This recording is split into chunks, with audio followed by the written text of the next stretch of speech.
Muchas gracias a todas y todos los que nos siguen a través de Facebook y de Zoom en esta edición de Efecto Violeta en Spanish Public Radio. Tenemos en esta mini seguimiento que le estamos dando a las elecciones presidenciales en Estados Unidos al doctor Edgardo Buscaglia, que es analista, experto en temas de seguridad, pero que en el día de hoy vamos a estar hablando precisamente de las elecciones y de cómo pueden impactar a las y los mexicanos, tanto que vivimos en el extranjero como los que viven en México. Le agradecemos, doctor, que esté con nosotros. Muchas gracias y buenas tardes. Un placer estar con ustedes y con la audiencia. Gracias. Está conmigo y me acompaña Cordelia Rizzo. Hola, Cordelia. Hola. Y Frankie Piña también acá en la línea. Frankie, buenas tardes. ¿Cómo estás? Hola, ¿qué tal? Buenas tardes. Hola, Frankie. Hola, Cordelia. Y mucho gusto, Sandy. Gracias, doctor. Pues podríamos empezar, por ejemplo, no sé si nos puede dar una primera impresión de qué es lo que ha visto el día de hoy sobre las y los candidatos o sobre cómo ha estado la gente votando y cómo ha estado el tema político en los medios.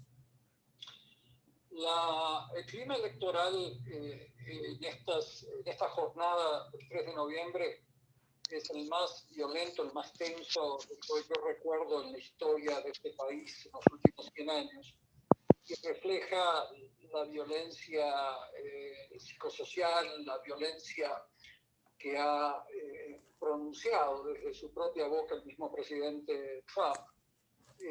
Ha llamado a grupos de supremacistas blancos como Proud Boys a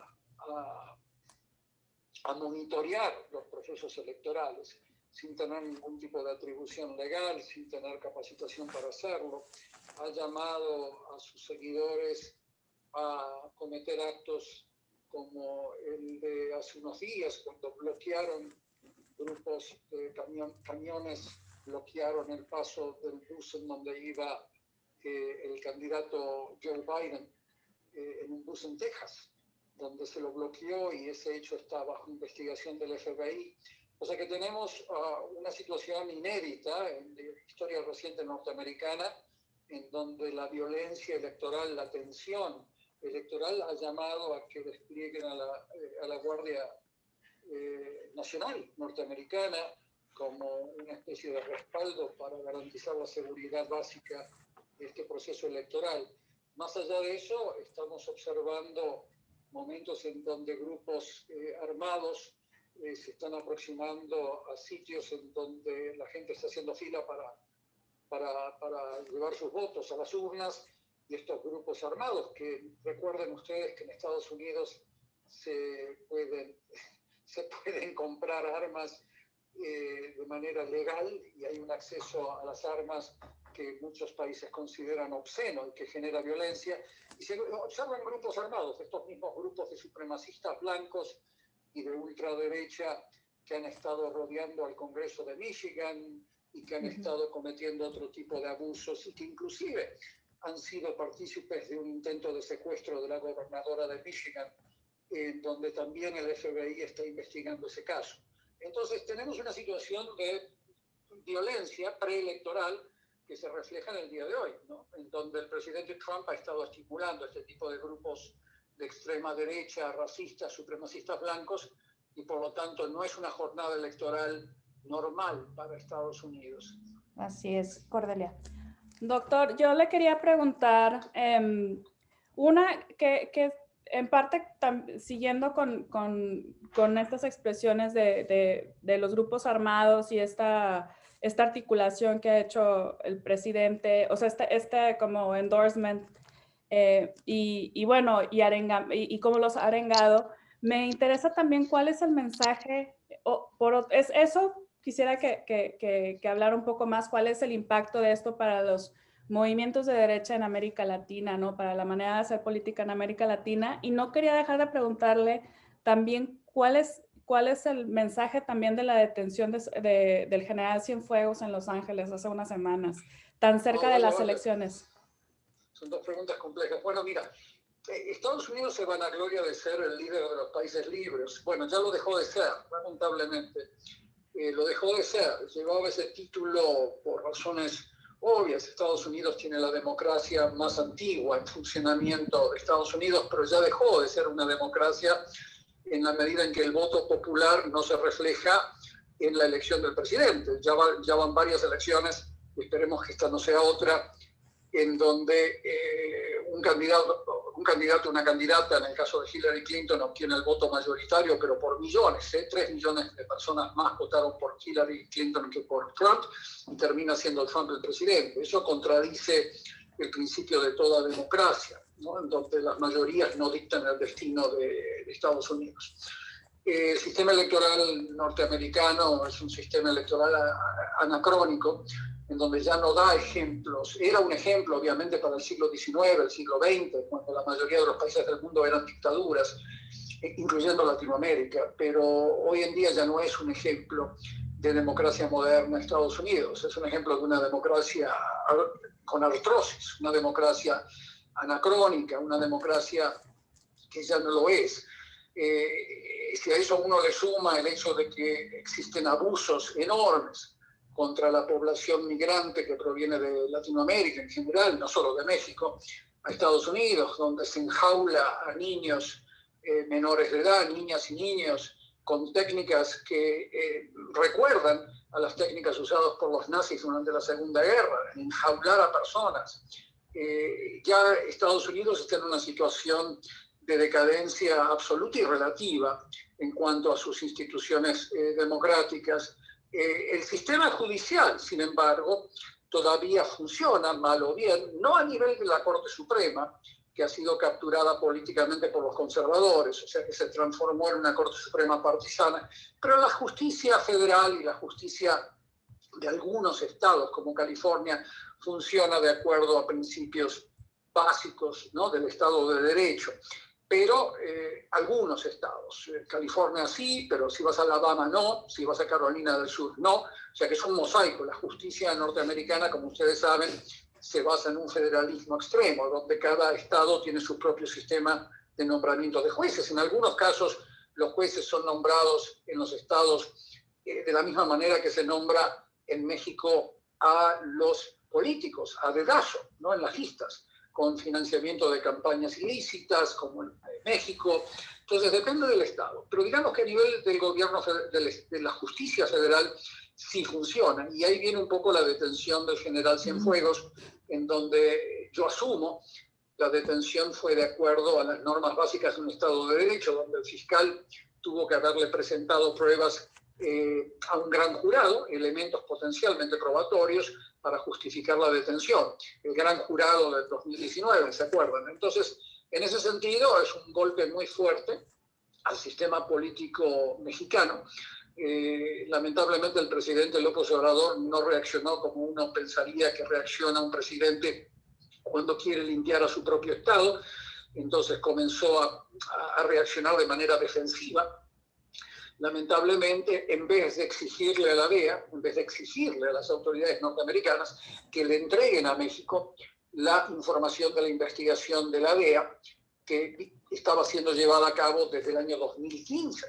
O sea que desde el 2015 al 2019 tenemos una investigación en curso de la DEA que no ha sido compartida con las autoridades mexicanas, y si el presidente de México hubiese reaccionado como el presidente de Francia o de Italia, le hubiese respondido a Estados Unidos: ok, entréguennos el material de investigación para abrir una investigación paralela en México y determinar si existe o no motivación, fundamento para acusar a Cienfuegos y a otros 10 generales que están en la mira. Pero no hicieron eso todavía.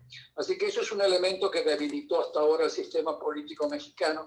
Y siempre hay que pensar que una crisis política puede ser aprovechada para mejorar la situación, ¿no? Entonces hay que tratar de evitar que una crisis política como la que se generó con el caso Cienfuegos no se transforme en una supercrisis. Hay que aprovechar una crisis para mejorar el sistema y limpiarlo. Entonces, más allá de que Cienfuegos sea inocente o sea culpable, hay que investigar si hay gente a su alrededor que sí estaba metida con redes criminales asociadas a esa investigación de la DEA. Hay que determinarlo. Y la mejor manera de hacerlo es de manera soberana, como país, México, exigiéndole a Estados Unidos que comparta la información de la investigación como exigen las convenciones de las Naciones Unidas, que exigen una coordinación en casos de delincuencia organizada. De eso se trata la Convención de la ONU contra la delincuencia organizada, para que los estados coordinen sus investigaciones y sus procesamientos penales y sus denuncias por lavado de dinero. Esto no se hizo en este caso, así que nunca es tarde, así que el presidente podría comenzar a hacerlo. Yo creo que se puede trabajar con ambas administraciones, volviendo al tema electoral. Cualquier administración que surja de esto, sea la de Trump en un segundo periodo o sea la de Biden, el sistema judicial norteamericano va a reaccionar de la misma manera, no importando quién es el presidente. Si se le exige compartir la investigación del caso Cienfuegos, que se viene llevando adelante a través de la DEA desde el 2015, no van a compartir todo, seguramente, pero van a compartir elementos propios para poder comenzar una investigación adecuada desde un país soberano como México. Esperemos que así sea. Frankie. Sí, doctor, hace un par de días estaba hablando con el historiador Juan Mora sobre la polarización que existe ahorita en Estados Unidos entre el sur y el norte. Algunos dicen que es muy posible que se dé una guerra civil postelectoral. No necesariamente tiene que ver con las armas, pues ya se está viviendo una gran tensión ideológica. ¿Cómo ve usted esa posibilidad? Hoy en día, por ejemplo, Chicago amaneció completamente blindado ante lo que pueda suceder. Ya existe una guerra fría civil. Ya existe en Estados Unidos una guerra fría civil, utilizando el término de la Guerra Fría, ¿se acuerdan? Del siglo pasado. Ya hay una guerra fría civil. Ya tienes a grupos armados de un lado, como ya les mencionaba antes, que cada vez son más numerosos, que consideran a las personas que no piensan como ellas y ellos enemigos, no ciudadanos y ciudadanas que piensan diferente, sino enemigos que hay que eliminar. Esto es propio de los países que han caído en una situación en donde ya la educación cívica básica que a uno le enseñan en la escuela ya no determina la interacción social. Es muy lamentable que las últimas encuestas que ha generado Pew Research y YouGov, las vi el otro día, la semana pasada, indican que igual proporción, el 20% de la población que va a votar por Biden y el 20% de la que va a votar por Trump, ambos, casi igualitos, casi es el mismo porcentaje, piensan que se justifica la acción armada si el otro bando gana. O sea que es una idea que ya es un 20% de la población. Las muestras que te están dando, ya eso es suficiente para una situación de violencia social cada vez mayor. Porque si 20% de la población, de acuerdo a la encuesta de YouGov y de Pew Research que acaba de publicar The Economist, si el 20% de ambos bandos, de Biden y piensan que se justifica la acción armada en caso de que gane el otro bando, ya te está hablando de una situación en donde la democracia como cultura social ya no existe en gran proporción de esta población americana. O sea, la cultura social de la democracia requiere de que cuando tú pierdes una elección, estés dispuesto a aceptar los resultados como legítimos y, triste obviamente, avanzar, ir hacia futuro a ganar la próxima elección. Eso es lo que la cultura social básica requiere de cualquier país. Eso ya no existe en Estados Unidos. Gran proporción de la gente piensa que el otro bando son enemigos, que deben dejar de existir. Entonces, ningún país puede sostenerse como una democracia bajo este tipo de premisas numéricas, datos duros que te estoy dando, que te están dando una idea de la situación gravísima que está viviendo este país y que obviamente todo esto no se originó con Trump. Trump es simplemente una consecuencia, un síntoma muy dañino que aceleró esta violencia, pero esto ya venía sucediendo desde hace mucho tiempo. El odio que generó entre los supremacistas blancos y el racismo norteamericano, que es un racismo exacerbado, crónico, que padece Estados Unidos, no en toda la población, claro está, pero sí en una muy buena proporción de la población, que odiaba el hecho de que un presidente como Obama estuviese ocupando la Casa Blanca.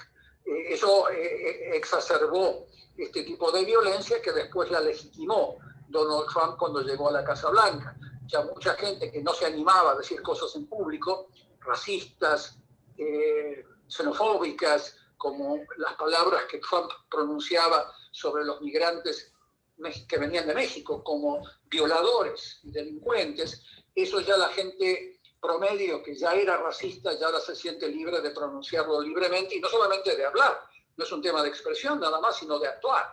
O sea que uno puede esperar hacia el futuro que esta violencia social aumente cada vez más, salvo que un gobierno y tiene que haber realmente una mujer o un hombre que se eleve a la condición de estadista, inspire los mejores instintos de los seres humanos que viven en Estados Unidos y llame a la unión nacional como hizo en su momento Abraham Lincoln.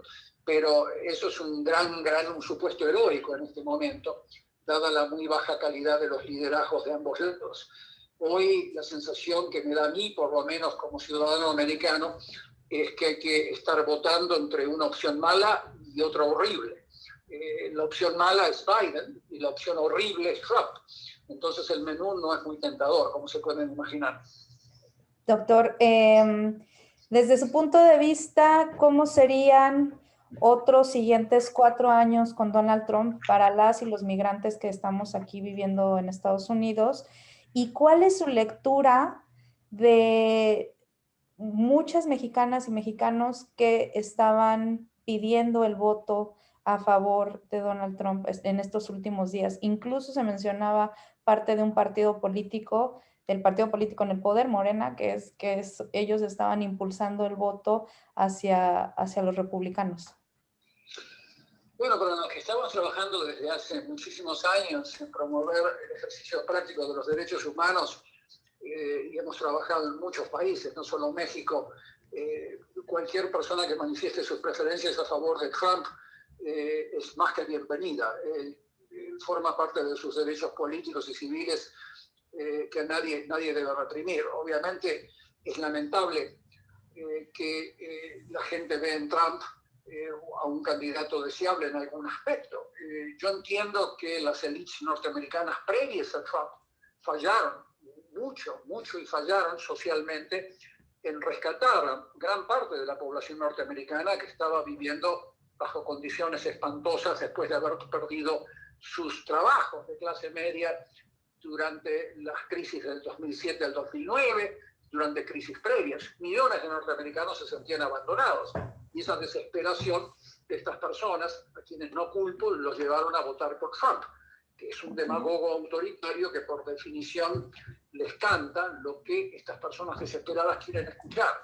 Por lo tanto, me da mucha tristeza que personas honestas quieran votar por Trump, pero estaría dispuesto a dar mi vida porque tengan el derecho al voto, que voten por quien quieran votar. Ese es un derecho humano, el derecho al voto. Pero me da tristeza porque es un hombre, es un demagogo. Yo he visto demagogos a lo largo de mis trabajos durante muchas décadas en muchos países. He visto a demagogos autoritarios que generan violencia en su entorno y que llevan a sus países al abismo. Lo he visto en Afganistán, cuando estaba por allá en los años 90, lo he visto en Colombia y lo he visto en muchos otros lugares a lo largo de mis años trabajando, y lo estoy viendo en Estados Unidos, lamentablemente. Y Trump representa en muchos sentidos el canto de la sirena para gente que está desesperada, resentida, de que el sistema no les respondió antes de Trump. O sea que vayan mis respetos a esas personas que han sufrido durante tantos años la pérdida de sus trabajos y de sus oportunidades de vida para educarse, etc. Pero la respuesta no es un demagogo autoritario que está dispuesto a llevar a su pueblo a una situación de enfrentamiento racial, como hizo Trump cuando denominó que las personas en Charlottesville en el 2017 eran buenas personas, fine people, neonazis que estaban cantando que los judíos no tienen lugar en una sociedad. Esa gente no son fine people, como dijo Trump, son personas que admiran a Hitler, que admiran a personas que han cometido genocidios. Entonces, el presidente de la República, el presidente de Estados Unidos, manifestó su beneplácito ante personas neonazis. Esa persona no puede beneficiar al pueblo norteamericano y a todas esas personas que creyeron en él. Esa persona, Trump, va a llevar a Estados Unidos al abismo de la violencia, al abismo de la desintegración social y al abismo de la decadencia norteamericana. Entonces, esperemos que hoy prevalezca la cordura y que las élites norteamericanas, de las cuales Biden forma parte, hayan aprendido la lección y reconozcan sus errores pasados durante décadas, en donde se sirvieron a sí mismas y sirvieron a los segmentos más privilegiados de Estados Unidos, pero no sirvieron a esas millones de personas que votaron por Trump. No todas las personas que votaron por Trump son racistas o son violentos. No es así. Hay mucha gente, millones de personas honestas, que estaban desesperadas por no encontrar trabajo, no encontrar oportunidades de vida. Y esas personas deben convencerse a sí mismas de que un demagogo autoritario, que aparenta ser un líder fuerte, los va a llevar al abismo. Esa es mi experiencia internacional cuando yo escucho el lenguaje de Trump, cuando yo escucho su lenguaje abusivo hacia las mujeres, su lenguaje abusivo contra las minorías raciales norteamericanas, cuando yo escucho que elogia a grupos neonazis. Una persona así solamente lleva a los países al abismo. Lo vi en Ruanda, lo vi en Afganistán, lo vi en muchos países, lamentablemente, y me causa mucha tristeza que esté ocurriendo en este país. Frankie. Doctor, ha pintado un panorama muy complejo de lo que se está viviendo en Estados Unidos, algo de lo que creo que se discute poco sobre esta violencia que ya está ahí, pero hoy en día Estados Unidos está bajo la lupa ante los ojos de todo el mundo. ¿Qué papel están jugando otros países en la intervención cibernética, por ejemplo, como sería el caso de China, Rusia, ya que bien sabemos que en las elecciones pasadas gran parte de los votos fueron inducidos por todos los fake news, por toda esta mercadotecnia dirigida psicológicamente a los usuarios? Desde fuera, ¿qué papel están jugando estos ataques cibernéticos? Los procesos de desinformación política no son nuevos. Las tecnologías para llevar adelante estos procesos de desinformación política, desinformación social, sí se han agigantado enormemente, masivamente. Hoy nuestro cerebro se encuentra sujeto a un tsunami de información diaria, cada hora, que cuando yo era joven, cuando yo tenía 20 años, jamás me imaginaba que iba a ser capaz de absorber tanta información tan diversa y en tan poco tiempo. Por lo tanto, las tecnologías para llevar adelante estos procesos de desinformación y de guerra psicológica sí se han transformado en tsunamis. Estados Unidos también llevó adelante procesos políticos de desinformación que aplicaba a otros países durante la Guerra Fría contra el comunismo. O sea que esto no es algo nuevo, pero ha tenido un impacto muy fuerte en el sistema electoral norteamericano, porque no solamente nos encontramos ante la posibilidad de hackeos, que eso aparentemente se está controlando, pero sí nos encontramos ante una situación en donde, por más que Facebook o Twitter o todas estas empresas intenten bloquear la información desinformadora, como la que le bloquean al mismo presidente Trump cuando Twitter anuncia que esta información es falsa, es muy limitada. Por lo tanto, debemos esperar de que lamentablemente una gran proporción de los que hoy votan, de las personas que han votado en las últimas semanas también, hayan sido sujetos a ese tipo de desinformación. Más que nada, es un proceso caótico, porque aquí tenemos, aparentemente, según el FBI, a Irán, tenemos a China, tenemos a Rusia y a otros actores aplicando tsunamis de desinformación para que les lleguen a diferentes segmentos sociales que están votando, ya sea por Trump o por Biden. Así que eso no es que debilitara la democracia norteamericana. La democracia norteamericana se encuentra bajo ataque desde el exterior, como bien señala tu pregunta, Frankie, y desde el interior, a través de lo que representa Trump y todos los movimientos políticos de extrema derecha que lo acompañan. Entonces hay un debilitamiento de la democracia norteamericana que si uno realiza una extrapolación, o sea que si nadie hace nada para cambiarlo, la democracia norteamericana, que ya se ha debilitado mucho, va a dejar de serlo en muy poco tiempo, lamentablemente. Y los que hemos observado colapsos de sistemas democráticos, especialmente en otros países, cuando en un momento dado nosotros veíamos que en Egipto, donde yo también trabajé, existía la posibilidad de que se genere un proceso democrático incipiente, ¿no? Con los hermanos islámicos y otros partidos, ese proceso incipiente colapsó. Bueno, Estados Unidos no es diferente a otros países. La democracia americana también puede colapsar. No hay nada determinante o determinístico que impida que la democracia norteamericana colapse. La democracia norteamericana está bajo ataque desde el exterior y desde el interior. Desde el interior a través de sus propios políticos, que están elogiando a grupos neonazis, que están promoviendo violencia electoral, como es el presidente Trump, y desde el exterior a través de todos estos actores que ustedes mencionan y las tecnologías de vanguardia que aplican hacen que ni siquiera el FBI pueda dar abasto.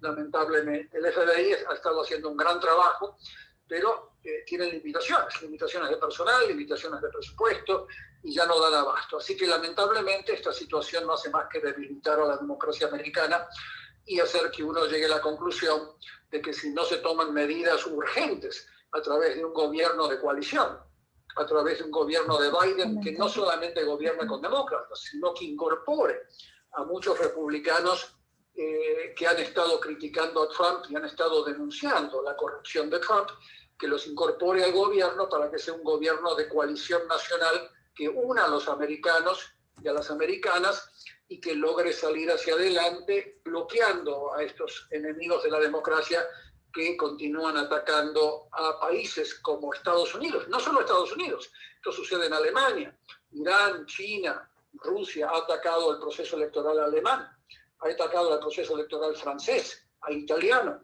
Así que esto es una lucha internacional contra la democracia. Cordelia, un último comentario. Muchas gracias por estar, por acompañarnos en esto. Yo creo que para nosotras tres también esta ha sido una jornada muy tensa por todas las expectativas que se tienen sobre el resultado. También obviamente nos pone a pensar si hay una posibilidad, si es posible que Estados Unidos regrese a esta unidad o si esta división se va a estar acentuando. No sé si quiera regalarnos algunas palabras para cerrar, doctor.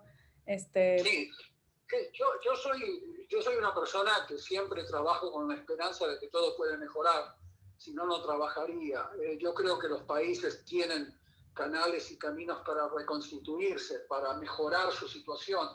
Yo creo que si las condiciones se dan para que el presidente Biden forme un gobierno de unión nacional,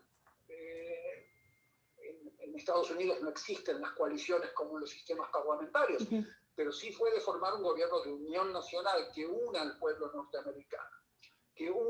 norteamericano con acciones y no solamente con discursos, que atienda las necesidades de esas millones de personas que han votado por Trump, que son necesidades básicas que hacen a sus derechos humanos. Que el nuevo gobierno de unión nacional de Biden pueda lograr eso y reconstituir a Estados Unidos, logrando de que esta gran decadencia que ha sufrido Estados Unidos a través de diferentes administraciones pasadas antes de Trump pueda revertirse y lograr que este país pueda seguir siendo un ejemplo de democracia para los países que más padecen las dictaduras y los sistemas autoritarios en muchos continentes del mundo. Así que mis palabras albergan la esperanza de que esto sí puede suceder, pero se tienen que dar condiciones concretas como las que le estoy mencionando para que al mismo tiempo personas de buena fe de ambos partidos, republicanos y demócratas, puedan gobernar en un gobierno de unión nacional bajo el liderazgo del presidente Biden y de la vicepresidenta Kamala Harris, que además es una excelente política y no tengo ninguna duda que ella va a representar al liderazgo de las próximas generaciones con enorme efectividad. Así que tengo una gran esperanza de que la situación mejore, pero no podemos meter la cabeza, enterrarla en la arena y no reconocer los males que nos han llevado a este punto, ¿no? A esta situación que estamos viviendo hoy. Hay que reconocer la enfermedad para poder curarla. Entonces vamos a curarla, pero reconozcamos lo que nos está sucediendo. Doctor, pues estaremos viendo los primeros resultados en yo creo que en unas 2 horas ya estarán saliendo algunos primeros resultados, estarán viendo algunas tendencias y seguramente no tendremos como todo el panorama hoy, pero en la semana ya habrán salido algunos resultados y reflexiones en torno a cómo va a ser los siguientes 4 años. Por el momento, pues le agradezco muchísimo que haya estado aquí con nosotros. Te agradezco mucho, Frankie. Gracias. Gracias. Gracias, doctor Buscaglia. Gracias, Cordelia Rizzo. A Hasta ti. pronto. Gracias. Chao. Chao. Y les pedimos al auditorio de Efecto Violeta que se conecten a las 7:30 y 8:30 hora de México, hora de Chicago también, para unos enlaces que vamos a tener con la periodista y escritora Aileen Truax, para que nos va a estar comentando sobre las primeras impresiones sobre las elecciones. ¿Tienes algún comentario, querida Frankie? Solamente los invitamos a todavía los donde nos escuchen, pueden salir a votar, vayan a votar o llamen a familiares que no han votado en esos estados que hace falta mucho apoyo, como Texas, California. Así es que los invitamos a cumplir su derecho de votar. Gracias, Frankie. Cordé. Sí, voten, por favor. No es lo mismo que gane uno a que gane el otro. Pues muchas gracias y nos vemos pronto en Efecto Violeta en una hora. Muchas gracias.